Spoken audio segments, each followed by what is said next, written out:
नमस्कार प्यारे साथियों, स्वागत है फिर से एक नई वीडियो के अंदर। दोस्तों, अब तक हमारी 14 वीडियो हो चुकी हैं बाल विकास के अंदर और बाल विकास की हमारी 5-6 वीडियो और रहेगी जिसके अंदर बाल विकास हमारी कंप्लीट हो जाएगी और मात्र 2 दिन के अंदर हम बाल विकास को यहाँ पर कंप्लीट कर देंगे, फिर हम लेके चलेंगे अधिगम को। तो दोस्तों 2 महीने का समय बचा है, तो फटाफट से जुड़ जाइए और फटाफट से देखते हैं अगला सिद्धांत जीन पियाजे का नैतिक विकास सिद्धांत। पीछे हमने देखा है फ्रायड का मनोलैंगिक विकास सिद्धांत और अब देख रहे हैं हम जीन पियाजे का नैतिक विकास सिद्धांत। ठीक है, चीजों को समझना और समझने का प्रयास करना, यहाँ से सीधे सीधे प्रश्न बनते हैं तो यहाँ से आने वाला प्रश्न आपका गलत नहीं होना चाहिए। क्लियर दोस्तों, बात करें जीन पियाजे के नैतिक विकास सिद्धांत की तो यहाँ पर सीधा प्रश्न ये बन जाता है कि नैतिक विकास सिद्धांत के प्रतिपादक कौन है, तो जीन पियाजे हैं। ठीक है, जीन पियाजे स्विट्जरलैंड के रहने वाले हैं।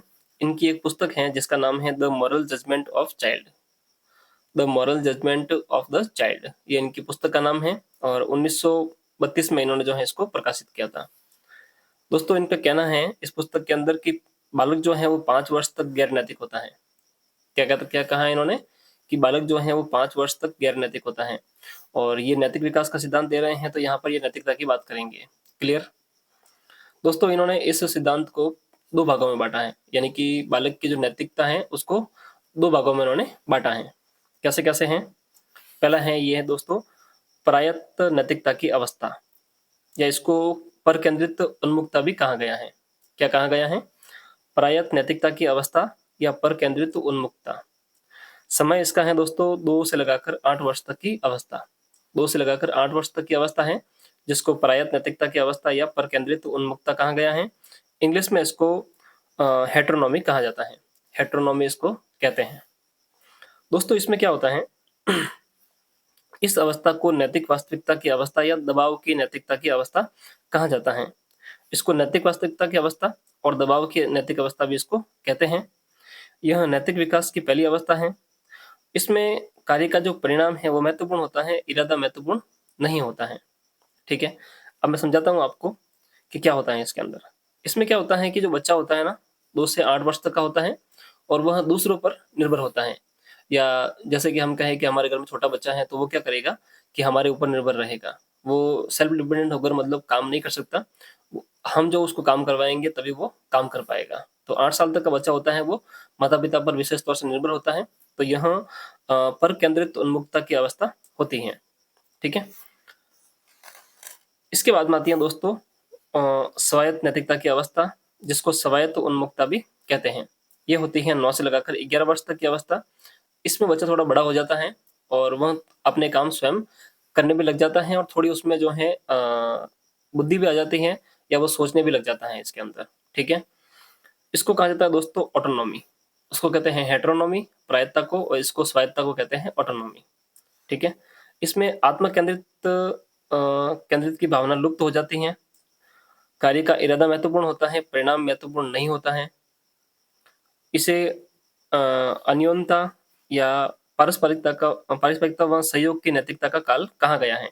ठीक है, इसमें क्या होता है कि बच्चा किसी के संपर्क में रहता है या फिर किसी के सहयोग से वो नैतिकता सीखता है। ठीक है, और इसमें बच्चा क्या करता है कि स्वतंत्र रूप से सोचने व तर्क करने भी लग जाता है। ठीक है, तो इसमें बच्चा स्वतंत्र होता है। इसमें दोस्तों बच्चा जो होता है वो माता पिता के ऊपर डिपेंड होता है।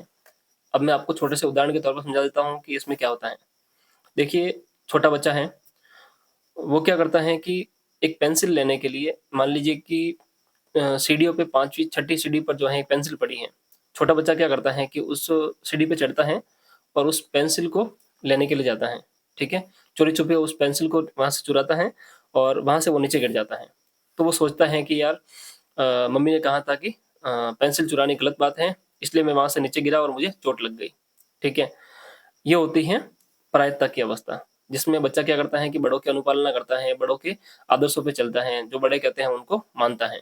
उसमें वो सोचने समझने की क्षमता इतनी नहीं होती है। जो बड़ों ने कहा है वो सर्वे सर्वा उसमें होता है। ठीक है, अब आती है स्वायत्त नैतिकता की अवस्था।